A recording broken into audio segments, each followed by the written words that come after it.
अस्सलामुअलैकुम दोस्तों, मैं हूं आपका दोस्त यासर मुगल और आप देख रहे हैं मेरा YouTube channel Alhadi computer world.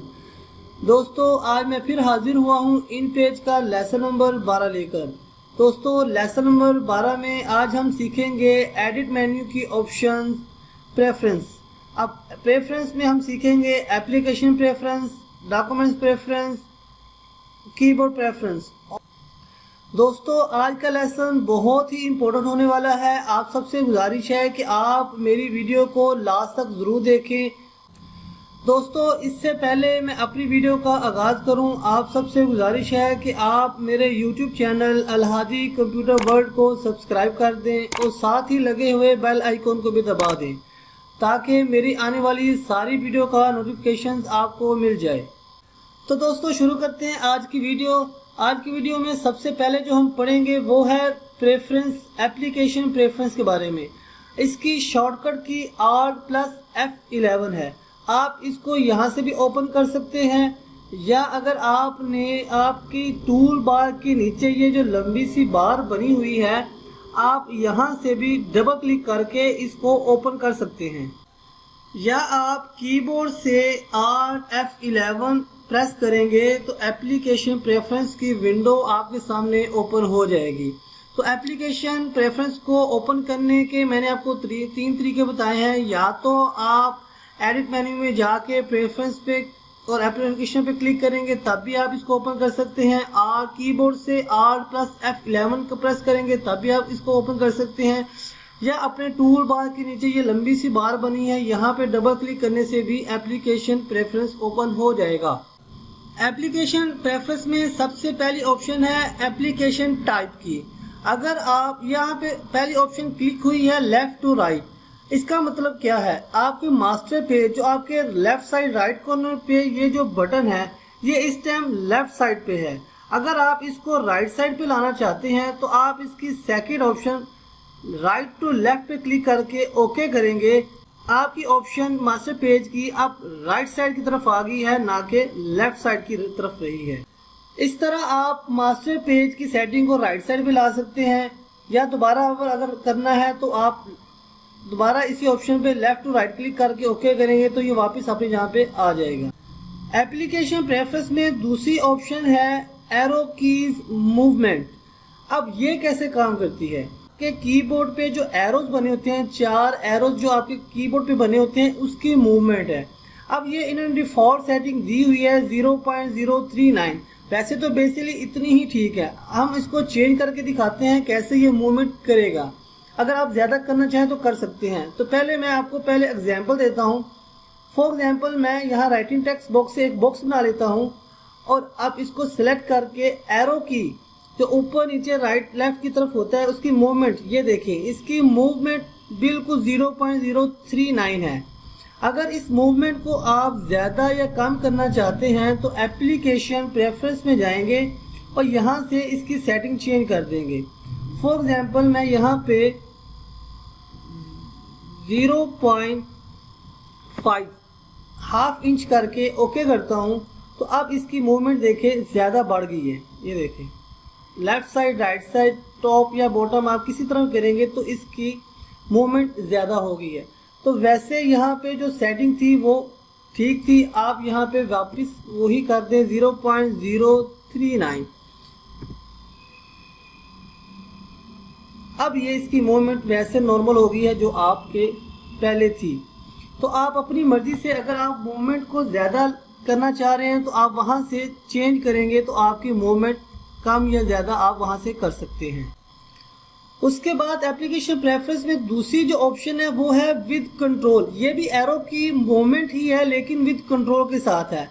अगर आप कंट्रोल का बटन दबा के एरो कीज के बटन को दबाएंगे तो इसकी मूवमेंट बहुत ही कम होगी, जैसे कि लिखी हुई है 0.004। ये देखिए, जैसे ही मैं कंट्रोल का बटन प्रेस करता हूँ और एरो कीज दबाता हूँ तो ये देखिए बिल्कुल हल्की हल्की सी मूवमेंट इसमें आ रही है। अगर इसमें भी आप चेंजिंग कर सकते हैं। अगर आप कंट्रोल का बटन दबा के मूवमेंट चेंज करना चाहते हैं तो आप यहाँ से इसकी मूवमेंट को चेंज कर सकते हैं। तो फॉर एग्जांपल मैं 1 इंच कर लेता हूँ और 1 इंच करके ओके करता हूँ और कंट्रोल का बटन दबा के मैं एरो की मूवमेंट करता हूँ तो ये 1 इंच तक मूव करेगा, ऊपर नीचे राइट या लेफ्ट किसी तरह भी। तो जो पहले की इसकी मूवमेंट थी जो कि 0.004 इंच, ये मूवमेंट जो उन्होंने पहले से डिफ़ॉल्ट दी हुई है, तो अगर आप चेंज करना चाहते हैं तो कर लें, अदरवाइज ये भी ठीक है। तो दोस्तों एप्लीकेशन प्रेफरेंस में अगली ऑप्शन वो है ग्रीक की, टेक्स्ट बिलो। अब इसका मतलब क्या है, 7 पॉइंट। फॉर एग्जाम्पल जब भी आप राइटिंग लिखते हैं तो कभी आपने गौर किया होगा कि जो यहाँ से आपकी जो आप कम या ज़्यादा राइटिंग का स्टाइल कर सकते हैं, इसमें हमेशा सबसे लोएस्ट 9 पॉइंट लिखा होता है, इससे नीचे नहीं जाता। तो एप्लीकेशन प्रेफरेंस में इसका मतलब ये है कि अगर आपकी राइटिंग का साइज 7 पॉइंट से कम होगा तो वो आपको नज़र नहीं आएगी। चले मैं आपको एग्जांपल दे के दिखाता हूँ। अगर मैं यहाँ पे मैं साइज बढ़ा लेता हूँ, फॉर एग्जांपल मैं यहाँ पे 24 इंच करता हूँ, 24 पॉइंट, और मैं यहाँ पे अपने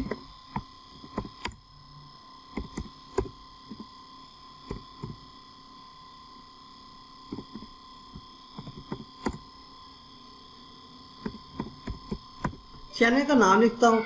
अब आप देखें इसका साइज 24 पॉइंट है। अगर मैं यहाँ पर मैं 24 से ज़्यादा लिख देता हूँ तो ये मुझे नज़र नहीं आएगा। जैसे कि मैं यहाँ पे 24 से अबव 25 ही कर देता हूँ और ओके करता हूँ, तो ये देखें मुझे मेरी राइटिंग नज़र आना बंद हो गई है। इसका मतलब है कि जो यहाँ पे जो पॉइंट्स आपने दिए होंगे उससे कम में राइटिंग आपको नज़र नहीं आएगी, उससे ज़्यादा ही नज़र आएगी। तो इसका मतलब है अगर आप यहाँ पे 7 पॉइंट देते हैं, जो लिखा हुआ था उन्होंने 7 पॉइंट, इसका मतलब है इससे बिलो अगर आप कोई राइटिंग लिखते हैं तो आपको वो नज़र नहीं आएगी, इससे अबव ही साइज लेके आपको लिखना पड़ेगा। तो आप देखें आपको राइटिंग नज़र आने लग गई। तो अगर कभी ऐसा हो कि आप राइटिंग लिख रहे हैं और आपको यहाँ पे नज़र नहीं आ रही, तो इसका मतलब है कि एप्लीकेशन प्रेफरेंस में ग्रीक टेक्स्ट बिलो के ऊपर आपकी राइटिंग से ज़्यादा का पॉइंट्स दिए हुए हैं। तो यहाँ से आप आकर इसके पॉइंट्स को कम करेंगे तब आपकी राइटिंग आपको नज़र आना शुरू हो जाएगी। उसके बाद नीचे जो ऑप्शन है पिक्चर की, अभी यहाँ पे इस बॉक्स में टिक नहीं लगा हुआ, तो इसका मतलब क्या है। फॉर एग्जाम्पल मैं यहाँ से कोई पिक्चर लेता हूँ, पहले तो इसको ख़त्म करता हूँ। तो देखें कि मैंने पिक्चर ली, अपनी यहाँ से पिक्चर कोई भी ले लेता हूँ मैं, ये ले, तो ये मेरी पिक्चर आपको शो हो गई है। तो कभी ऐसा हो कि आप पिक्चर ले रहे हैं लेकिन पिक्चर की जगह पे पिक्चर की बजाय उसकी डिटेल्स आ जाए, जैसे कि ये देखें आप कोई भी पिक्चर वहाँ से इंसर्ट कर रहे हैं तो उसकी वो डिटेल बता दे कि ये यूज़र कहाँ पे पड़ा है, डेस्कटॉप पे है, उसकी डिटेल, फाइल की डिटेल बता दे। तो इसका मतलब ये है कि वहाँ पे पिक्चर की बॉक्स पे क्लिक हुआ है। अगर मैं कोई और पिक्चर आपके सामने ले लेता हूँ तो परेशान होने की ज़रूरत नहीं है। इसका मतलब है कि आपकी पिक्चर पे वहाँ पे किसी ने टिक किया हुआ है। तो मैं यहाँ से कोई और पिक्चर इंसर्ट कर लेता हूँ, ये देखें, तो पिक्चर आने की बजाय उसकी डिटेल आपको शो हो रही है कि ये पिक्चर कौन से फोल्डर पड़ी है, डेस्कटॉप पे पड़ी है, तो ये सारी चीज़ें इसकी शो हो जाएंगी। तो आप इसमें आपने घबराना नहीं, आपने दोबारा एप्लीकेशन प्रेफरेंस में जाना है और इस टिक जो आपकी पिक्चर के सामने टिक लगा हुआ है इसको हटा देना है और ओके करना है, तो आपकी पिक्चर आपको शो होना शुरू हो जाए। इसके बाद अगली जो ऑप्शन एप्लीकेशन प्रेफरेंस में है वो है राइट बटन। अब ये राइट बटन बेसिकली आपके माउस के ऊपर जो 2 बटन बने होते हैं, एक राइट और एक लेफ्ट। जो राइट बटन है वो दबाने से आप क्या ऑन करना चाहते हैं, यहाँ पे है फोल्डिंग मेन्यू या दूसरी ऑप्शन है जूम की। अगर तो आप जूम के ऑप्शन पे क्लिक करते हैं और यहाँ पे आप जूम सेट कर लेते हैं, फॉर एग्जांपल 150 में जूम सेट करके ओके करता हूँ, तो जब भी मैं अपने राइट बटन को क्लिक करूंगा तो मेरा जूम इन होगा या जूम आउट होगा, ये देखें। तो अगर आप चाहते हैं जूम करना कि आपका राइट बटन प्रेस करने से जूम इन हो या जूम आउट हो, तो आप वहां पे जूम कर सकते हैं। अदरवाइज मैं वैसे प्रेफरेंस करता हूं कि आप यहाँ पे फोल्डिंग मेन्यू ही रहने दें। तो मैं यहाँ पे 100 वापस कर देता हूँ और यहाँ पे फोल्डिंग मेन्यू ही रहने देता हूँ। फोल्डिंग मेन्यू का मतलब क्या होता है कि अगर आपने कोई भी बॉक्स लिया है या कुछ भी लिया है तो उसके ऊपर आप राइट क्लिक करेंगे तो उसकी ऑप्शन आपके सामने आ जाएंगी। इसको क्या आप इसको कट करना चाहते हैं, कॉपी करना चाहते हैं, क्लियर, पेस्ट या ऑब्जेक्ट के ऑप्शन में जाना चाहते हैं, जूम करना चाहते हैं, सेलेक्ट ऑल करना चाहते हैं, मीन्स के उसकी ऑप्शन ऑन हो जाएगी। तो मेरे ख्याल से मेरी जो आपको रिकमेंडेड है कि आप फोल्डिंग मेन्यू ही रहने दें, ताकि जूम करने के लिए आप यहाँ से नीचे जो बटन है यहाँ से आप इसको जूम इन या जूम आउट कर सकते हैं, ये वाले बटन से। तो दोस्तों एप्लीकेशन प्रेफरेंस में अगली ऑप्शन है गाइड्स कलर की। अब ये कलर कहाँ पे यूज़ होते हैं? फॉर एग्जांपल आपने यहाँ से जो ऊपर आपको गाइडलाइन है इसका कलर अगर आपने चेंज करना है या आपने ये मार्जिन लाइन का कलर चेंज करना है तो आप यहाँ से कलर चेंज कर सकते हैं। जैसे कि मैं मार्जिन लाइन के कलर कोई भी ले सकता हूँ, जो फॉर एग्जांपल मैं यहाँ पे ग्रीन कलर सेलेक्ट कर लेता हूँ। उसके बाद जो हमारी ये गाइडलाइन है इसको हम कोई और कलर दे लें, रेड कलर दे देते हैं। और नीचे कॉलम, अगर आप कॉलम लगाते हैं तो उसका कलर भी आप कोई चूज़ कर सकते हैं। ये रेड कलर, मैं इसको ओके करता हूँ और फिर ओके करता हूँ। तो ये देखें हमारी जो मार्जिन लाइन थी उसका हमारी जो गाइडलाइन है उसका कलर रेड हो गया है। यहाँ पे मार्जिन लाइन थी तो इसका कलर भी देखें आपने ग्रीन हो गया है। तो आप यहाँ पे ग्रीन कलर कर सकते। अगर हम कॉलम लेंगे तो उसका कलर भी ऑब्वियसली चेंज हुआ होगा। तो यहाँ से आप इसके कलर को चेंज कर सकते हैं। तो दोस्तों अगली ऑप्शन हमारे पास है एप्लीकेशन प्रेफरेंस में ड्रैग ड्रॉप टेक्स्ट। अब इसका मतलब क्या है? अगर आप यहाँ पे टिक लगा दें और ओके करें तो अब आप किसी भी टेक्स्ट को ड्रैग करके, फॉर एग्जांपल मैं अलहादी को यहाँ से सिलेक्ट करता हूँ और इसको मैं उठाकर कहीं पे आगे ला के रख सकता हूँ। तो इसका मतलब ये है कि आप किसी भी वर्ड को उठा के ड्रैग करके किसी दूसरी जगह पे रख सकते हैं। अगर मैं कंप्यूटर या किसी और इन वर्ड्स को सिलेक्ट करता हूँ और फिर इसको ये दिखे ड्रैग करता हूँ तो मैं इसको कहीं भी आगे जाना चाहूँ तो ले जा सकता हूँ। तो जैसे आप चाहें इसको ड्रैग टू ड्रॉप कर सकते हैं। अदरवाइज मैं क्या करता हूँ, आप कट या कॉपी करके कॉपी पेस्ट करें तो वो उससे बेस्ट तरीका है। तो यहाँ से आप इसको टिक ख़त्म ही रहने दें तो अच्छा है। उसके बाद अगली ऑप्शन जो हमारे पास आ रही है वो है अबाउट सेव एवरी। इसका मतलब ये है कि अगर आपको आदत नहीं है अपनी फाइल को बार बार सेव करने की तो आप यहाँ पे टाइमिंग लगा दें कि आपके हर 5 मिनट बाद, 3 मिनट बाद या 2 मिनट बाद कोई भी टाइमिंग लगा के यहाँ पे टिक कर दें तो आपकी फ़ाइल ऑटोमेटिकली हर 3 मिनट बाद जो भी आप टाइम लगाएंगे यहाँ पे 3 मिनट, 4 मिनट या 5 मिनट जितना भी आप लगाएंगे तो वो ऑटोमेटिकली आपकी फाइल सेव होती रहेगी।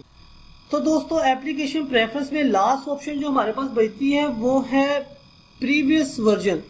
यहाँ से इसका मतलब ये है कि अगर आप कोई भी फाइल सेव करते हैं तो उसका साथ बैकअप भी बन जाता है। मतलब कि एक फाइल जो इन पेज की होती है और साथ दूसरा उसका बैकअप भी बन जाएगा।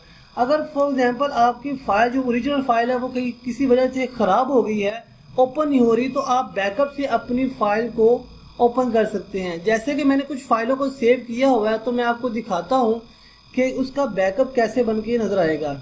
तो ये देखें मैंने ये फाइल तैयार की थी उर्दू इन पेज, ये ओरिजिनल फाइल है और जो उसके ऊपर है वो बैकअप फाइल है। तो इस तरह आप हर एक का 2 बैकअप फाइल तैयार कर सकते हैं। तो दोस्तों ये थी एप्लीकेशन प्रेफरेंस। उम्मीद करता हूँ कि आपको इन सब की समझ आई होगी। तो आगे चलते हैं अब हम अपनी सेकंड ऑप्शन की तरफ। तो प्रेफरेंस में जाके हम देखेंगे डॉक्यूमेंट्स। अब डॉक्यूमेंट्स की जो शॉर्टकट की है वो Ctrl+F11 है। तो दोस्तों डॉक्यूमेंट्स प्रेफरेंस में सबसे पहली ऑप्शन है मेजरमेंट यूनिट्स की। अब इसमें सबसे पहले है जनरल, मीन्स यहाँ पे इंचेस में दिया हुआ है। मैं ज़्यादातर यूज़ जो वो इंचेस में करता हूँ क्योंकि आसानी होती है इंचेस में किसी भी चीज़ को डिफाइन करने के लिए। जब भी आप इन पेज को इंस्टॉल करेंगे तो यहाँ पे मिलीमीटर की सेटिंग हुई होगी, लेकिन आपने यहाँ पे इंचज़ का लेनी है, क्योंकि इंचज़ में हिसाब किताब करना आसान होता है। तो अगर फॉर एग्जांपल ओके करता हूँ मैं यहाँ इंचज़ करके, और यहाँ से अगर मैं राइटिंग टेक्स्ट बॉक्स लेता हूँ तो ये अब इंचज़ में शो कर रहा है। तो मैं इसको सेलेक्ट करूँगा तो ये देखिए यहाँ पे जो आपको नज़र आ रहा है वो इंचज़ हैं। तो अगर यहाँ पे मिलीमीटर लिखे होंगे तो आपके लिए यहाँ पे ड्रा करना मुश्किल होगा। अगर आप 5.5 इंच का कोई बॉक्स बनाना चाह रहे हो तो उसको मिलीमीटर में कन्वर्ट करने के लिए आपको थोड़ी सी मुश्किल पेश आएगी। तो मैं कंट्रोल F11 दबा के दोबारा डॉक्यूमेंट्स प्रेफरेंस में लाऊंगा। सेकंड ऑप्शन जो इसमें दी है वो है करैक्टर्स की। जो हम राइटिंग लिखते हैं वो हमेशा हम पॉइंट्स में लिखते हैं। अगर यहाँ पे हम इंचज़ ले लेते हैं या और मिलीमीटर या सेंटीमीटर ले लेते हैं तो इसमें भी आपको मुश्किल पेश आएगी। अगर मैं इंचज़ ले लेता हूँ तो अगर एक वर्ड 1 इंच का बहुत बड़ा हो जाएगा, तो इसलिए आप यहाँ पे पॉइंट ही रहने दें। तो आपको यहाँ पे जब भी आप राइटिंग लिखना शुरू करेंगे तो यहाँ पे पॉइंट्स में ही आपको बताएगा। तो ये पॉइंट्स बने हुए हैं। अगर आप इंचज़ ले लेते हैं तो फिर 1 इंच अगर आप करते हैं, 2 इंच करते हैं, तो वो 1-2 लफ्ज़ ही आपके पूरे पेज पे पूरे आएंगे। तो दोबारा चलते हैं हम अपनी उसी ऑप्शन की तरफ, डॉक्यूमेंट्स प्रेफरेंस में। यहाँ पे हमारी अगली ऑप्शन है स्नैप डिस्टेंस। अब स्नैप डिस्टेंस का मतलब क्या होता है?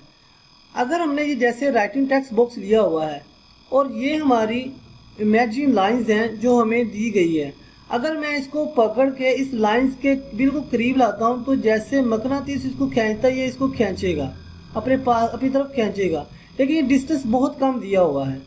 अगर मैं वहाँ पे डिस्टेंस थोड़ा सा बढ़ा देता हूँ तो आपको ज़्यादा समझ आएगी। यहाँ पे डिस्टेंस है 0.003 इंच। अगर मैं फॉर एग्जांपल यहाँ पे 0.5 इंच मतलब कि हाफ के करीब करूँ, हाफ इंच के करीब करके ओके करूँ, तो अब मैं अगर इसी को इसके थोड़ा सा पास ले जाऊँगा तो ये 0.5 इंच के हिसाब से इसको अपनी तरफ खींच लेगा। ये देखें, लेफ़्ट साइड, राइट साइड, किसी तरफ भी। तो ये इसको अपनी तरफ से जैसे ही मैं इसके पास ले जाना चाह रहा हूँ, लेकिन वो उसके पास जाने से पहले ही इसको अपनी तरफ खींच लेगा। तो इसलिए यहाँ पे डिस्टेंस जो है वो बेसिकली जो आपने रखा हुआ है, जो उन्होंने दिया हुआ है, वो बेहतरीन है। तो आप वही रहने दें ताकि आप बिल्कुल लाइन के करीब जाके अपनी किसी भी बॉक्स को ड्रॉ कर सकते हैं। तो यहाँ पे 0.003 इंच था तो मैं वही रख देता हूँ। इसके बाद देखते हैं हमारी डॉक्यूमेंट प्रेफरेंस में अगली ऑप्शन है पोजीशन की। अब यहाँ पे 2 ऑप्शन है, एक फ्रंट की और एक बिहाइंड की। अब इसका मतलब क्या होता है? अगर आप जैसे कि आपके सामने ये एक मैंने राइटिंग टेक्स्ट बॉक्स बनाया हुआ है, अगर इसमें मैं कोई कलर कर देता हूँ, फॉर एग्जांपल जैसे मैं इसमें ब्लैक कलर कर देता हूँ। अब हम अगर कोई गाइडलाइन लेके आते हैं तो मैं ये चाहता हूँ कि ये गाइडलाइन इसके फ्रंट, ये इसके ऊपर आए, ना कि इसके पीछे। ये देखें, ये गाइडलाइन इसके ऊपर आ रही है। अगर मैं चाह रहा हूँ कि नहीं, ये गाइडलाइन इस बॉक्स के पीछे साइड पे बिहाइंड है, तो मैं प्रेफरेंस में जाके डॉक्यूमेंट्स प्रेफरेंस पे क्लिक करूँगा और बिहाइंड पे करके ओके करूँगा। तो अब ये लाइन जो थी हमारी गाइडलाइन, वो हमारे ऑब्जेक्ट के बैक साइड पे चली गई है। तो आप इसको फ्रंट पे ही रहने दें, बाकी आपकी मर्ज़ी है, आप इसको फ्रंट पे रखना चाहते हैं या बैक पे, तो आप अपनी मर्ज़ी से चूज़ कर सकते हैं। तो दोस्तों अगली ऑप्शन हमारे पास प्रेफरेंस में, डॉक्यूमेंट प्रेफरेंस में अगली ऑप्शन हमारे पास आती है पेज नंबर की। अब ये पेज नंबर बेसिकली काम तब आता है जब हम मास्टर पेज के बारे में पढ़ेंगे। मास्टर पेज जहाँ पे हम बुक्स की, किताबों की सेटिंग के बारे में पढ़ेंगे, तो वहाँ पे हम नंबर लगाएंगे, कौन सा नंबर लगा सकते हैं। तो स्टार्टिंग किस नंबर से करना चाहते हैं और इसका स्टाइल कौन सा देना चाहते हैं, इंग्लिश वाली 1 2 लिखना चाह रहे हैं या रोमन लिखना चाह रहे हैं या उर्दू वाली लिखनी चाह रहे हैं, तो जो सी आप यहाँ से सिलेक्ट करेंगे वही वहाँ पे आएगी। तो मैं छोटी सी एग्जांपल आपको मास्टर पेज में जाके दिखा देता हूँ। तो मैं जैसे ही यहाँ पे ओके करता हूँ और मास्टर पेज पे क्लिक करता हूँ, तो अभी हम मास्टर पेज में आ गए हैं। यहाँ से मैं टाइटल टेक्स्ट बॉक्स ले लेता हूँ, ये देखिए, और यहाँ पे मैं अपनी राइटिंग को सेंटर पे लाऊंगा, इंसर्ट में जाऊँगा और यहाँ पे पेज नंबर पे क्लिक करूँगा। अब मैं मास्टर पेज से बाहर आ जाऊँगा, तो ये देखिए हमारे पास नंबर 1 आ गया है। तो आप अगर चाह रहे हैं कि ये इंग्लिश वाला ना हो, आप दूसरी करें, तो आप यहाँ से एप्लीकेशन डॉक्यूमेंट्स रेफरेंस में जाएं और यहाँ से आप स्टाइल चेंज कर सकते हैं। अगर उर्दू करेंगे तो ये ऑटोमेटिकली उर्दू में आ जाएगा, अगर आप रोमन में करेंगे तो ये रोमन में आ जाएगा। तो जैसे ही आप यहाँ पे सेलेक्ट करेंगे तो वैसा ही वहाँ पे ऑटोमेटिकली बंद। तो जब हम मास्टर पेज के बारे में पढ़ेंगे तो मैं आपको अच्छे से डिटेल में इस बारे में मज़ीद समझाऊंगा। तो आगे चलते हैं। आगे हमारी ऑप्शन जो आती है डॉक्यूमेंट्स प्रेफरेंस में वो है पोस्ट बोर्ड साइज़। अब इसका मतलब क्या होता है? वैसे तो जो जितना रखा गया है इसका हमें फ़ायदा भी कोई नहीं, लेकिन मैं आपको बता देता हूँ। अगर मैं थोड़ा सा पेज का साइज़ छोटा करता हूँ, ये देखिए, तो हमारे पास ये जो लाइन है, ये जो लाइन आपके पास नज़र आ रही है, ये डिस्टेंस, ये वाला डिस्टेंस जो आपको नज़र आ रहा है, ये डिस्टेंस आप कम या ज़्यादा कर सकते हैं।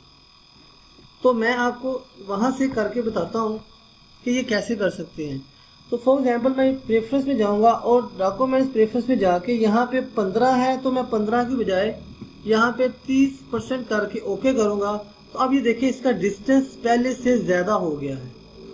तो ये देखिए इसका डिस्टेंस अब पहले से ज़्यादा हो गया, पहले डिस्टेंस का कम था, अब इसका ज़्यादा हो गया, 15% हो गया। तो आप इस तरह इसका डिस्टेंस को ज़्यादा या कम कर सकते हैं, लेकिन इसकी ज़रूरत हमें नहीं पड़ती इन पेज में।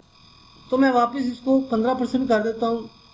ऐसे भी रहे तो कोई इसका इशू नहीं है, लेकिन मैं इसको जैसी इसकी सेटिंग थी वैसी कर देता हूँ। तो ये साइडों से भी अगर आपने डाउन से करनी है तो आप यहाँ से चेंजिंग कर सकते हैं।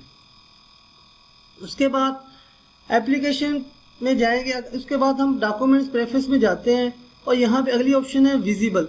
ये जो रूलर आपको नज़र आ रहे हैं ना, ये रूलर, इसको अगर आप देखना चाहते हैं या नहीं देखना चाहिए, ये रूलर बार है, इसको आप देखना चाहते हैं या नहीं देखना चाहते, वो यहाँ पे है। अगर आप यहाँ से विजिबल को, रूलर को, विजिबल को आप अनचेक कर देंगे तो ये रूलर ख़त्म हो जाएंगे। और अगर आप इसको दोबारा लाना चाहते हैं या आपके नज़र नहीं आ रहा है आपके इन पेज पे, तो आप यहाँ से विजिबल कर दें रूलर को, तो ये अब नज़र आने शुरू हो जाएंगे आपको। तो दोस्तों अगली ऑप्शन पे चलते हैं। प्रेफरेंस में जाएंगे, डॉक्यूमेंट्स में जाएंगे, तो अगली ऑप्शन हमारे पास आ जाती है, ये क्रॉस लिखा है और डाउन 0 लिखा हुआ है। इसका मतलब क्या है? आपका जो रूलर है बार, ये जो रूलर बार है, ये शुरू, आपका पेज शुरू कहाँ से कर रहा है? तो ये 0, यहाँ से अगर आप देखेंगे तो यहाँ पे 0 है। तो आपका जो मार्जिन लाइन है वो 0 से शुरू हो रही है। तो अब मोस्टली रूलर बार आप 0 से ही शुरू करते हैं मेजरमेंट करने के लिए। अगर आप ऊपर से करें या साइडों से, ये देखें, यहाँ से भी देखेंगे तो ये 0 से ही स्टार्ट हुआ है। तो आपका पेज जो है बेसिकली वो 0 से स्टार्ट हो गया है। तो अगर आप इसको ज़्यादा रूलर बार को यहाँ से चेंज करना चाहते हैं कि आपका रूलर बार यहाँ से फॉर एग्जांपल 10, यहाँ से 10 से शुरू हो, तो ओके करेंगे। तो अब देखिए आपका यहाँ पे जो पेज है वो 0 की बजाय 10 आ गया है। तो इसका मतलब कि आपका पेज की जो लेंथ है वो स्टार्ट हो रही है वो -10 से हो रही है। तो इसकी जरूरत नहीं होती। मोस्टली जो रूलर होता है वो बेसिकली 0 से शुरू होता है। आप 0 से मेजरमेंट करना आपके लिए आसान होता है, तो इसको भी चेंज करने की जरूरत नहीं। तो आप इसको भी 0 ही रहने दें तो वो बेहतर है और ओके कर दें। उसके बाद जो लास्ट ऑप्शन बचती है हमारे पास डॉक्यूमेंट्स प्रेफरेंस में, वो है व्यू। आप ये देखिए, जब हम यहाँ पे देखते हैं तो जब ये पेज ओपन करते हैं तो यहाँ पे व्यू जो होता है वो 100% ही लिखा होता है। अगर आप चाहते हैं कि जब भी आप पेज को ओपन करें तो इसका व्यू जो है वो ज़्यादा है, तो आप यहाँ पे अपनी मर्जी से कर सकते हैं। 150 करके भी आप ओके करेंगे तो इसका व्यू यहाँ पे देखें, आप 150 हो गया है। तो आप जब भी पेज ओपन करेंगे तो 150 ही आएगा। इसके बाद अगर आप, इसके बाद ऑप्शन जो हमारे पास बचती है लास्ट में डॉक्यूमेंट्स प्रेफरेंस में, वो है सेव एज डिफ़ॉल्ट। जैसा कि मैंने आपको पहले लेक्चर में बताया था कि सेव एज डिफ़ॉल्ट का मतलब ये होता है कि अगर आप कोई ऐसी सेटिंग जो आपको बार बार करनी पड़ती है, तो आप उसको बार बार करने की बजाय एक दफ़ा ही करके उसको सेव एज डिफ़ॉल्ट कर देंगे। जैसे कि मैं ये देखें, व्यू 150 है और इसको मैं सेव एज डिफ़ॉल्ट करके ओके कर देता हूँ। अब मैं जब भी नया पेज ओपन करूँगा तो हमारे पास जो पेज की व्यू आएगा वो 150 ही आएगा। ये देखें, पहले जब हम इसको ओपन करते थे तो यहाँ से 100 होता था, अब यहाँ पे 150 है। तो आप बेसिकली वहाँ पे 100 ही रहने दें या अपनी मर्जी से 150 कर सकते हैं। तो सेव एज डिफ़ॉल्ट का मतलब ये है कि आप जो सेटिंग करके एक दफ़ा सेव एज डिफ़ॉल्ट कर देंगे वो वहाँ पे फिक्स हो जाएगी। तो दोस्तों आज की वीडियो थोड़ी सी लंबी हो गई है, लेकिन ये बहुत इंपॉर्टेंट थी, मुझे बताना ज़रूरी था ताकि मैं आपको अच्छे से प्रेफरेंस के बारे में एक टाइम में ही सब कुछ बता सकूं। तो प्रेफरेंस में जो अगली ऑप्शन जो आ जाती है थर्ड है, इसकी शॉर्टकट की F11 ही है। अब इसको छेड़ने की ज़रूरत बिल्कुल नहीं है, क्योंकि ये इस तरह की डिफ़िकल्ट किस्म की इन्होंने सेटिंग दी है कि अगर आप इसको छेड़ेंगे या इसको चेंज करेंगे तो फिर आपके लिए मुश्किल हो जाएगी। कभी कभी इंसान करके भूल जाता है, लेकिन मैं फिर भी आपको थोड़ा सा एग्जाम्पल दे देता हूँ। जैसे हमारे लिखा हुआ है फर्स्ट स्पेस विड्थ, यहाँ पे 0% है। इसका मतलब ये है कि जो हम स्पेस देते हैं दो लफ्ज़ों के दरमियान, उसकी विड्थ कितनी ज़्यादा होनी चाहिए। तो अगर फॉर एग्जाम्पल मैं यहाँ पे 20 करके ओके करता हूँ, तो जो हमारा डाक हमने लिखा हुआ है राइटिंग, ये देखिए इसके दरमियान स्पेस बहुत ज़्यादा हो गई है। तो अगर आप इतनी बारीकी में जाएंगे तो आपको मे भी हो सकता है कि भूल जाए। तो इसलिए इन सेटिंग को ना मैं पढ़ाता हूँ ना मैं बताता हूँ, क्योंकि मैं अगर बता दूँ तो बच्चे करके इसको फिर भूल जाए तो उसका नुकसान आप लोगों को ही होगा। तो इसलिए इनको जैसे इन्होंने सेटिंग दी है वैसे ही रहने दे तो बेहतर है। इसके बाद एडिट मेन्यू में प्रेफरेंस में जो अगली ऑप्शन है वो है स्टोरी एडिट की। स्टोरी एडिट की ऑप्शन में आपको इससे पहले लेक्चर में पढ़ा चुका हूँ, जब मैंने यहाँ से आपको स्टोरी एडिट के बारे में बताया था। तो मुझे दोबारा बताने की जरूरत नहीं, आप मेरे पुराने लेक्चर को देख सकते हैं। लेसन नंबर 10 में मैंने स्टोरी एडिट के बारे में डिटेल से बताया हुआ है। लास्ट में जो ऑप्शन हमारे पास बचती है वो है कीबोर्ड प्रेफरेंस, मतलब कि आप कीबोर्ड की सेटिंग को चेंज कर सकते हैं और कीबोर्ड को व्यू भी कर सकते हैं कि आप कीबोर्ड आपका कैसा नज़र आता है जब आप राइटिंग करते हैं। तो यहाँ पे सबसे पहले जो ऑप्शन है वो कीबोर्ड की है कि आप कौन सा कीबोर्ड यूज़ कर रहे हैं। मैं जो ज़्यादातर यूज़ करता हूँ या मैं अपने स्टूडेंट्स को रेकमेंड करता हूँ वो फोनेटिक कीबोर्ड है। तो अगर आप, और कुछ लोग यहाँ पे आफ्ताब कीबोर्ड भी यूज़ करते हैं। ये डिफरेंट किस्म के कीबोर्ड हैं, कश्मीरी भी है, तो डिफरेंट किस्म के कीबोर्ड लिखे हुए हैं यहाँ पे बने हुए हैं। तो आप कौन सा कीबोर्ड यहाँ पे सेलेक्ट करेंगे वही कीबोर्ड आपके सामने आ जाएगा। और उसके बाद आप यहाँ से उसका व्यू भी कर सकते हैं कि वो कीबोर्ड कैसा नज़र आता है आपको। ये देखें कि आप अगर अलिफ लाना चाहते हैं तो वो कैसे लाएंगे, उसके ऊपर अगर आपने अलिफ व दा डालना है तो कैसे डालेंगे, सीन है, स्वाद है, आपको यहाँ से बिल्कुल क्लियर पता चल जाएगा कि आपने कौन सा बटन प्रेस करेंगे तो कौन सा लफ्ज़ आप लिख सकते हैं। तो यहाँ से आप इसको देख सकते हैं और तो यहाँ से आप अपने कीबोर्ड को सिलेक्ट कर सकते हैं। जो सा आपको कीबोर्ड चाहिए वो यहाँ कीबोर्ड सेलेक्ट करके आप ओके करेंगे तो वही कीबोर्ड आपका यूज़ हो जाएगा। तो दोस्तों ये था आज का वीडियो। उम्मीद करता हूँ कि आपको समझ आई होगी। आप इस वीडियो को बार बार देखें क्योंकि ये पहली दफ़ा में शायद आपको समझना है। अगर आप 2 या 3 दफ़ा इसको रिपीट करेंगे तो इंशाल्लाह ताला और प्रैक्टिस करेंगे तो आपको इसकी समझ आ जाएगी। तो जाते जाते आप सब लोगों से गुजारिश है कि आप मेरे YouTube channel Alhadi computer world को ज़रूर सब्सक्राइब करें, लाइक करें, कमेंट्स करें। अगर आपको किसी भी चीज़ के बारे में इशू है या किसी चीज़ के बारे में आपने मुझसे मज़ीद डिटेल में बारे में पूछना है तो आप मुझे कमेंट्स कर सकते हैं।